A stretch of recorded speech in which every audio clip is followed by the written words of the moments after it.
Hello students, कैसे हैं आप लोग। आई होप आप लोगों की पढ़ाई बहुत अच्छी चल रही होगी। देखिए, आज का जो टॉपिक है आप लोगों को पता है कि हम लोग जो है वो शिक्षण अभिवृत्ति के एमसीक्यू सॉल्व कर रहे हैं, जो आपके आने वाले एग्जाम के लिए बहुत इंपॉर्टेंट है। तो चलिए आइए शुरू करते हैं। देखिए, आपके स्क्रीन पर आपको क्वेश्चन दिखाई दे रहा होगा कि एक शिक्षक अपने विद्यार्थियों से कहता है, क्या कहता है, जब आप यह सीख लेंगे तो आप अपनी परियोजना को करने में सक्षम होंगे। यह संप्रेषण किसका संकेत करता है? ऑप्शन ए रुचि निरंतरता, ऑप्शन बी अस्पष्ट सलाह, ऑप्शन सी संभाव्य संकट, ऑप्शन डी सकारात्मक प्रबलन। बताइए, तो इसका करेक्ट आंसर क्या हो जाएगा, बताइए। देखिए, इसका जो करेक्ट आंसर हो जाएगा ये हो जाएगा ऑप्शन नंबर डी सकारात्मक प्रबलन। फिर देखिए, अगला क्वेश्चन है कि चिंतनशील स्तर पर शिक्षण के आयोजन के लिए बुनियादी आवश्यकताएं कौन कौन सी है। तो याद रखिए, बुनियादी आवश्यकताएं हैं कि विद्यार्थियों की समस्याओं और उनके समाधान का पता लगाना एवं उनका निदान करना। ये टीचर का सबसे इम्पोर्टेंट काम है। फिर देखिए, लिखा है एक शिक्षण को प्रभावी बनाने के लिए निम्नलिखित में से कौन सा मुख्य शिक्षण व्यवहार है। तो इसका जो करेक्ट आंसर हो जाएगा ये हो जाएगा ऑप्शन नंबर सी अधिगम प्रक्रिया में विद्यार्थियों की सहभागिता। अब देखिए, अध्यापक शिक्षा पाठ्यक्रमों में योग को शामिल करने का निम्नलिखित में से कौन सा आधार है। तो इसका जो करेक्ट आंसर हो जाएगा ये हो जाएगा राष्ट्रीय शिक्षा नीति 2019 का प्रारूप। फिर देखिए, लिखा है निम्नलिखित में से कौन सा लोगों के द्वारा अपने बच्चों के भविष्य के लिए सर्वश्रेष्ठ निर्णय लेने में सहायता करने वाला निर्णय समर्थन तंत्र है। तो उसका जो करेक्ट आंसर हो जाएगा ये हो जाएगा सारांश। देखिए, जो सारांश होता है ना, कई बार होता है ना कि समरी पढ़ लेने से, सारांश पढ़ लेने से जो निर्णय है, जो डिसीजन मेकिंग है, निर्णय लेने में क्या होता है, आसानी होता है। ठीक है। देखिए, लिखा है कि विद्यार्थियों की अकादमिक सफलता के लिए निम्नलिखित में से कौन न्यूनतम रूप से महत्वपूर्ण है। तो इसका जो करेक्ट आंसर हो जाएगा ये हो जाएगा सामाजिक सक्षमता। देखिए, अगला क्वेश्चन क्या है, मैच द कॉलम, जिसमें एक साइड पे जो है वो राष्ट्रीय समन्वयक लिखा हुआ है और दूसरे पर विशिष्ट कार्यक्रम लिखा हुआ है। तो आइए देखते हैं इसका करेक्ट आंसर क्या होगा। सबसे पहले देखिए, लिखा है NPTEL। NPTEL जो है वो रिलेटेड है अभियांत्रिक कार्यक्रम से। किससे रिलेटेड है? अभियांत्रिक कार्यक्रम से। उसके बाद है CEC, मैंने पीछे ही पढ़ाया था, ये किससे रिलेटेड होता है? पूर्व स्नातक शिक्षा। फिर उसके बाद है NCERT और NIOS, तो ये रिलेटेड हो जाती है स्कूल शिक्षा के लिए। आपको पता है NCERT की बुक हम स्कूल शिक्षा में पढ़ते हैं, ठीक है। फिर है NITTR, ये किससे रिलेटेड है बताइए? तो ये है शिक्षक प्रशिक्षण कार्यक्रम। अब देखिए, विद्यार्थियों के बेहतर निष्पादन हेतु निम्नांकित में से कौन सा निरोधक है। तो उसका जो करेक्ट आंसर हो जाएगा, बताइए कौन सा हो जाएगा। ये हो जाएगा ऑप्शन नंबर ए राजनीतिक उन्मुखता। ये क्या करता है, विद्यार्थियों के बेहतर, मतलब जो परफॉर्मेंस है उसको क्या करता है, बेहतर बनाता है। सॉरी, इस क्वेश्चन में ये लिखा है कि विद्यार्थियों के बेहतर निष्पादन हेतु इनमें से कौन सा निरोध है, यानी कि उसमें क्या करता है, अवरोध पैदा करता है उनके परफॉर्मेंस को। तो ये हो जाएगा राजनीतिक उन्मुखता। यानी कि देखिए, जिस मान ली कोई बच्चा है, ठीक है, कोई विद्यार्थी है, वो क्या कर रहा है कि पॉलिटिकल पार्टीज वगैरह में बहुत ज़्यादा इंक्लाइंड है, तो कहीं ना कहीं आप देखेंगे कि उसका जो परफॉर्मेंस है वो कहीं ना कहीं कम हो जाएगा या फिर लो हो जाएगा। फिर देखिए, लिखा है शैक्षणिक संस्थाओं में सामान्यतः विद्यार्थियों के पास समूह जर्नल्स या पत्रिकाएं होती हैं और वे उनमें नियमित रूप से लिखते रहते हैं। निम्नलिखित में से कौन से सही कथन है जो कि जर्नल निकालने के लिए औपचारिक मूल्यांकन की पद्धति के रूप में होते हैं? पहला, यह एक ऐसा उपकरण है जो विद्यार्थियों को अपने विचार और अभिमत प्रकट करने का अवसर प्रदान करता है। दूसरा, अभी तक उन्होंने क्या सीखा है उसे प्रदर्शित करने का एक अवसर है। तीसरा, दबाव में उबरने का एक तरीका है। चौथा है कि वह प्राधिकारी से अपने विवादों को सुलझाने का उपकरण है। तो बताइए इसका करेक्ट आंसर क्या हो जाएगा कि यह एक ऐसा उपकरण है जो विद्यार्थियों को अपने विचार और अभिमत प्रकट करने का अवसर प्रदान करता है, और दूसरा कि अभी तक उन्होंने क्या सीखा है उसे प्रदर्शित करने का एक अवसर प्रदान करता है। याद रखिएगा, तो यानी 1 और 2 इसका करेक्ट आंसर हो जाएगा, यानी ऑप्शन नंबर सी। फिर देखिए, अगला क्वेश्चन जो है वो मैच द कॉलम है, जिसमें एक तरफ दिया हुआ है अधिगम स्तर, दूसरे तरफ उसका एग्जाम्पल है। जैसे देखिए स्मृति स्तर, स्मृति स्तर जो है उसका उदाहरण है सूचना अनुस्मरण करना, यानी सूचनाओं को याद करना। जब हम किसी चीज़ को याद करेंगे तभी वो क्या बताएगा, स्मृति का स्तर बताएगा। फिर है अवबोध स्तर, अवबोध स्तर यानी कि दी गई संकल्पनाओं के उदाहरणों की पहचान करना, वो हो जाएगा अवबोध स्तर।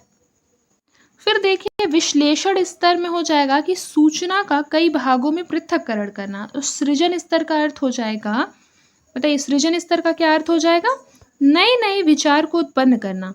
उस मतलब जैसे मान लीजिए कि कोई व्यक्ति है वह क्या कर रहा है, नए नए विचारों को उत्पन्न कर रहा है, तो कहीं ना कहीं आप कहेंगे कि वो काफी सृजनात्मक है या रचनात्मक है। देखिए लिखा है नैदानिक मूल्यांकन से सुनिश्चित होता है, बताइए नैदानिक मूल्यांकन से क्या सुनिश्चित होता है, तो नैदानिक मूल्यांकन से सुनिश्चित होता है ऑप्शन नंबर बी, अनुदेशन के दौरान अधिगम में विद्यमान समस्याओं के कारणों एवं उनका समाधान। निम्नांकित में से कौन सा अनुदेशनात्मक सॉफ्टवेयर का उदाहरण है, तो उसका जो करेक्ट आंसर हो जाएगा ये हो जाएगा ऑप्शन नंबर सी, रेडियो वार्ता। रेडियो वार्ता जो है, रेडियो वार्ता बेसिकली अनुदेशनात्मक सॉफ्टवेयर का उदाहरण है। देखिए लिखा है कि शिक्षण सहायक सामग्री से पठन, श्रवण और उच्चारण जैसे कौशल में अभिवृद्धि होती है, तो इसका जो करेक्ट आंसर हो जाएगा हमारा ये हो जाएगा ऑप्शन नंबर ए, श्रव्य भाषिक शिक्षण सहायक सामग्री से पठन, श्रवण और उच्चारण जैसे कौशल में वृद्धि होती है। देखिए अगला क्वेश्चन है कि नीचे दी गई सूची में से अनुदेशनात्मक पक्षों की पहचान करना है जो कि कक्षा की योजना की संरचना का अंश है। सूची के नीचे दिए गए विकल्प में से सही उत्तर चूज करना है, ठीक है। तो आइए देखते हैं सबसे पहला क्या लिखा हुआ है। सबसे पहले लिखा हुआ है विद्यार्थियों का ध्यान प्राप्त करना। देखिए अटेंशन पाना तो सबसे ज़्यादा इंपॉर्टेंट है, ठीक है, अनुदेशनात्मक पक्षों के लिए। तो एक तो होगा ही, एक दो ऑप्शन में है यानी कि ये दोनों में से ही आंसर होगा, तो दो ऑप्शन एलिमिनेट कर दीजिए। फिर देखिए लिखा है विद्यार्थियों का पूर्वकालिक ज्ञान। पूर्वकालिक ज्ञान की इसमें कुछ खास वैल्यू नहीं है, ठीक है। तो अगर हम दो को हटा देते हैं तो हमारा करेक्ट आंसर आ जाता है ऑप्शन नंबर बी, ठीक है। इसके अलावा है अधिगमकर्ता को उद्देश्यों के बारे में सूचित करना, फिर है अधिगम को पूर्वापेक्षिता के रूप में सूचित करना, और फिर है वांछित उत्तर प्राप्त करना। अब देखिए लिखा है बहुल बुद्धि सिद्धांत का विकास किसने किया था, तो याद रखिए बहुल बुद्धि सिद्धांत का जो विकास है वो किया था हॉवर्ड गार्डनर ने। किसने किया था, हॉवर्ड गार्डनर ने। फिर देखिए प्रभावशाली शिक्षण व्यवहारों की सूची में से उन्हें चुनिए जिन्हें मुख्य व्यवहार कहा जाता है। तो आइए देखते हैं। सभी जो विद्यार्थी हैं उनको प्रत्यक्ष, श्रव्य और मौखिक प्रदायगी, ये सही है। फिर देखिए लिखा है विद्यार्थियों को उत्तर विस्तारित करने के लिए प्रोत्साहित करना, तो ये चीज़ गलत है। फिर देखिए लिखा है अधिगमकर्ताओं के साथ उत्साहपूर्ण एवं शिक्षा प्रदायी संबंध, तो यह क्या हो जाएगा बताइए, ये चीज़ भी गलत हो जाएगा, क्योंकि प्रभावशाली शिक्षण व्यवहारों में ये चीज़ मुख्य व्यवहार नहीं कहलाएगा।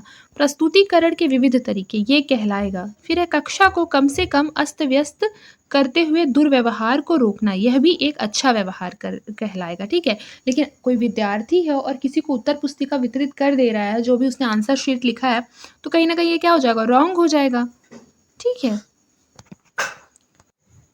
तो अगर आप दो को एलिमिनेट कर देते तो कहीं ना कहीं आपका ये दोनों एलिमिनेट हो जाता। आपको पता है कि एक तो बिल्कुल सही है, तो यानी कि ऑप्शन नंबर ए इसका करेक्ट आंसर हो जाएगा। फिर देखिए अगला क्वेश्चन है कि निम्नलिखित कथनों में से कौन सा समावेशी शिक्षण की अवधारणा की व्याख्या करता है, तो बताइए इनमें से समावेशी शिक्षण की अवधारणा कौन सी है। तो याद रखिए समावेशी शिक्षण में शिक्षक विभिन्न पृष्ठभूमियों के विद्यार्थियों को एक ही कक्षा में एक साथ बैठकर सिखाते हैं, याद रखिएगा, उसे बोलते हैं समावेशी शिक्षण। अब देखिए अगला क्वेश्चन है कि निम्नलिखित में से कौन सा अधिगमकर्ताओं को संवेगात्मक बुद्धि का सर्वोत्तम विवरण प्रस्तुत करता है, तो इसका जो करेक्ट आंसर हो जाएगा ये हो जाएगा दूसरे लोगों और स्वयं अपने संवेग को समझना, फिर है स्थिति के अनुरूप अपने संवेगों का समायोजन करना, फिर है अन्य लोगों को जैसे वे हैं वैसा ही स्वीकार करना, ये हो जाएगा ऑप्शन नंबर ए, ठीक है। 59 का क्या हो जाएगा, ऑप्शन नंबर ए। देखिए अगला क्वेश्चन है जिन पियाजे के संज्ञानात्मक विकास सिद्धांत के अनुसार किशोर विद्यार्थी विकास के किस चरण में होते हैं? तो उसका जो करेक्ट आंसर हो जाएगा ये हो जाएगा ऑप्शन नंबर डी, औपचारिक संक्रियात्मक चरण। फिर देखिए लिखा है कि नीचे शिक्षण विधियां और उपागम दिए गए हैं, उनमें से कौन सा व्यष्टि सापेक्ष उपागम है? तो उसका जो करेक्ट आंसर हमारा हो जाएगा 61 का वो हो जाएगा मॉड्यूलर उपागम, फिर हो जाएगा अभिक्रमित अधिगम, फिर है व्यष्टि सापेक्ष शिक्षण। ये सारी जो है वो व्यष्टि सापेक्ष उपागम है, यानी कि ऑप्शन नंबर बी जो हो जाएगा ये इसका करेक्ट आंसर हो जाएगा। अब देखिए लिखा है कि एक अध्यापक के रूप में आपके द्वारा तैयार किए गए परीक्षण के मामले में निम्नलिखित में से कौन सा कथन सही है? तो इसका करेक्ट आंसर बताइए क्या हो जाएगा? कि यदि परीक्षण वैधता रखता है तो वह विश्वसनीय भी होगा। ऑप्शन नंबर बी इसका करेक्ट आंसर हो जाएगा। फिर देखिए लिखा है कि निम्नलिखित में से कौन सा कथन टीम शिक्षण की अवधारणा को सर्वोत्तम रूप से व्याख्यायित करता है? बताइए टीम शिक्षण की अवधारणा इनमें से कौन सी है? पहला, 2 से अधिक शिक्षण कार्य करते हैं। दूसरा, 2 से अधिक अध्यापक एक ही कक्षा को एक साथ मिलकर पढ़ाने की योजना बनाते हैं और पढ़ाते हैं। तीसरा है 2 से अधिक अध्यापक अपनी विशेषता के अनुसार एक ही कक्षा को पढ़ाने की योजना बनाते हैं और पढ़ाते हैं। फिर है ऑप्शन नंबर डी कि अध्यापकों की एक टीम जो कि विद्यार्थियों को पढ़ाने हेतु तैयार और उपलब्ध रहती है। बताइए टीम शिक्षण की अवधारणा को कौन सा जो स्टेटमेंट है वो व्याख्यायित करता है? बिल्कुल सही, ऑप्शन नंबर सी कि 2 या 2 से अधिक अध्यापक अपनी विशेषता के अनुसार एक ही कक्षा को पढ़ाने की योजना बनाते हैं और पढ़ाते हैं। देखिए लिखा है शिक्षण की प्रभावशीलता का निर्णय करने के लिए निम्नलिखित में से किन बिंदुओं पर विचार किया जाता है? तो उसका जो करेक्ट आंसर हो जाएगा ये हो जाएगा शिक्षण उद्देश्यों की प्राप्ति का स्तर, फिर है सीखने में विद्यार्थियों के द्वारा लिया जाने वाला समय, और फिर है शिक्षण में अध्यापक के द्वारा प्रयोग में लाए जाने वाला संसाधन, यानी कि ऑप्शन नंबर डी इसका करेक्ट आंसर होगा। देखिए लिखा है कि एक अध्यापक विद्यार्थियों के अधिगम की कठिनाइयों को ज्ञात करना चाहता है, निम्नलिखित में से किस परीक्षण का उपयोग किया जा सकता है? तो उसका जो करेक्ट आंसर हो जाएगा ये हो जाएगा नैदानिक परीक्षण। देखिए लिखा है निर्माणात्मक मूल्यांकन का उद्देश्य क्या है? बताइए निर्माणात्मक मूल्यांकन का क्या उद्देश्य? ऑप्शन नंबर बी विद्यार्थियों के अधिगम को बढ़ाना। अधिगम यानी लर्निंग, यानी विद्यार्थियों की सीखने की जो क्षमता है उसको क्या करना? बढ़ाना। देखिए अगला क्वेश्चन है कि शिक्षक निम्नलिखित में से किस शिक्षण सहायक सामग्री का प्रयोग कक्षा में प्रत्यक्ष अंतःक्रियात्मक युक्ति के रूप में कर सकता है? नीचे दिए गए कूट में से अपना जो उत्तर है वो चूज करना है। देखिए बताइए कौन सा इसका करेक्ट आंसर हो जाएगा? देखिए स्काइप हो जाएगा, ऑनलाइन चैट हो जाएगा और हो जाएगा टेली कॉन्फ्रेंसिंग, यानी कि ऑप्शन नंबर बी इसका करेक्ट आंसर। ये सारी चीजें मैंने आप लोगों को पढ़ाई है। देखिए अगला क्वेश्चन है कि विद्यार्थी केंद्रित कक्षा का प्रयोजन क्या होता है? बताइए ऑप्शन नंबर ए व्यक्तिगत भिन्नता से निपटने के लिए। देखिए यहाँ पे लिखा है कि प्रभावोत्पादक शिक्षण अधिगम प्रणाली के आयोजन के लिए निम्नलिखित में से कौन से संयोजन सर्वाधिक उपयुक्त सरोकार प्रतिबिंबित करेंगे? अपने उत्तर को इंगित करने के लिए कूट का चयन करें। देखिए सबसे पहले है यह निर्धारित करना कि क्या निर्दिष्ट अधिगम होगा। दूसरा हो जाएगा यह निर्धारित करना कि किन रणनीतियों और युक्तियों का यूज होगा। फिर है शिक्षकों की अकादमिक अर्हताओं को औपचारिक रूप से अनुमोदित करना, ये चीज़ गलत है। फिर है उपयोग किए जाने वाले मूल्यांकन साधन को निर्धारित करना, और उसके पश्चात ये हो जाएगा कि कक्षा के आकार को निर्धारित करना। क्या करना? कक्षा के आकार को निर्धारित करना, जो कि गलत है। अधिगमकर्ता के पूर्व अकादमिक अनुभव का मूल्यांकन करना, ऑप्शन नंबर बी। फिर देखिए प्रत्यक्ष अधिगम को प्रोत्साहन देने के लिए निम्नलिखित में से कौन सी विधियां सर्वाधिक उपयुक्त होगी? तो उसका जो करेक्ट आंसर हो जाएगा ये हो जाएगा परियोजना विधि, प्रोजेक्ट मेथड। देखिए अगला क्वेश्चन है कि अधिगमकर्ता की विशेषताओं की निम्नलिखित सूची में से उनकी पहचान कीजिए जो शिक्षण की प्रभावोत्पादकता को सुनिश्चित करने में सहायक होगी। दिए गए कूट में से अपना उत्तर चुनिए। बताइए इनमें से कौन सा इसका करेक्ट आंसर हो जाएगा?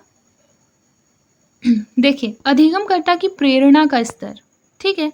फिर हो जाएगा अधिगमकर्ता का पूर्व अनुभव, उसे क्या एक्सपीरियंस है। उसके बाद अधिगमकर्ताओं के अंतर्व्यक्तिक संबंध यानी इंटरपर्सनल रिलेशन। फिर देखिए अगला क्वेश्चन है कि निम्नलिखित में से उन कथनों की पहचान करें जो प्रभावी शिक्षण में सहायक व्यवहार को दर्शाते हैं। कूट में से सही उत्तर चुनिए।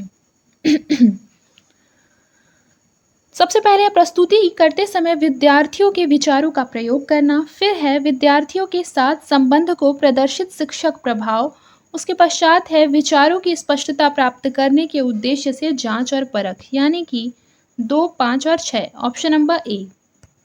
अब देखिए लिखा है नीचे दी गई सूची में से उन कथनों की पहचान करें जो शिक्षण कार्य की विशेषता से संबंधित है। जैसे देखिए लिखा है शिक्षण स्व विकास को सुगम बनाने वाली एक व्यक्तिक गतिविधि है। बताइए ये चीज सही है? बिल्कुल सही नहीं है।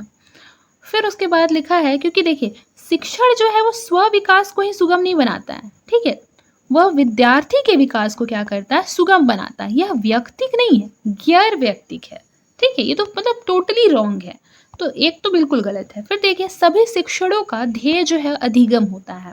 बिल्कुल हो सकता है, कोई ना कोई लर्निंग हमें पढ़ाई करने से मिलती ही है, ठीक है, तो दूसरा तो होना ही चाहिए। इन दोनों में दो नहीं है, यानी कि हम इजीली इसका आंसर जो है वो सी फाइंड कर सकते हैं एलिमिनेशन से, ठीक है। फिर देखिए इसमें लिखा है शिक्षण में शिक्षण के माध्यम से सक्षमता और उत्कृष्टता को बढ़ावा देने के लिए मॉस्लो के पदानुक्रम की किन आवश्यकताओं को संतुष्ट किया जाना चाहिए, तो उसका जो करेक्ट आंसर हमारा हो जाएगा 77 का, ये हो जाएगा आत्मसिद्धि की आवश्यकता, ऑप्शन नंबर डी।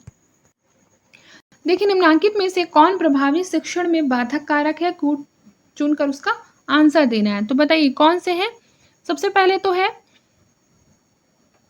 सबसे पहले देखिए शिक्षण का आत्म सामर्थ्य, ये चीज तो गलत है, ये बाधक तो नहीं होता है, ये तो अच्छी बात है। शिक्षक का जो विषय ज्ञान है ये भी बाधक तत्व नहीं है, यानी 1 और 2, ये और ये तो बिल्कुल भी गलत है, ठीक है। तो बताइए इसका करेक्ट आंसर क्या हो जाएगा? साफ साफ दिख रहा है, ऑप्शन नंबर ए हो जाएगा।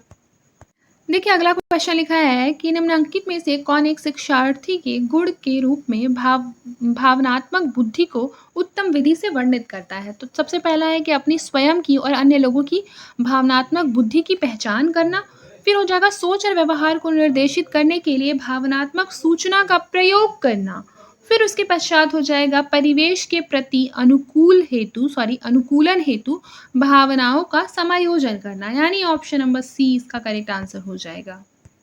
फिर देखिए लिखा है निम्नलिखित में से किसे एक अतुल्यकालिक सहायक शिक्षण सामग्री के रूप में प्रयुक्त किया जा सकता है, तो उसका जो करेक्ट आंसर हो जाएगा ये हो जाएगा ब्लॉग, उसके बाद फेसबुक का जो पोस्ट होता है वो, और फिर हो जाएगा ईमेल। ये सारी चीजें जो है ये अतुल्यकालिक सहायक शिक्षण सामग्री है, ठीक है। देखिए लिखा है निर्माणात्मक मूल्यांकन का क्या लक्ष्य है, तो याद रखिएगा निर्माणात्मक मूल्यांकन का लक्ष्य है सतत फीडबैक प्रदान कर विद्यार्थी अधिगम की निगरानी करते रहना, यानी कि जो विद्यार्थी हैं आप उनको सिखा रहे हैं लेकिन विद्यार्थी आपको क्या करेंगे, फीडबैक दे सकेंगे, इसको बोलते हैं निर्माणात्मक मूल्यांकन, ऑप्शन नंबर बी। देखिए आज के लिए बस इतना ही, मिलते हैं नेक्स्ट क्लास में, तब तक के लिए अपना ख्याल रखिए और मन लगाकर पढ़ाई करते रहें।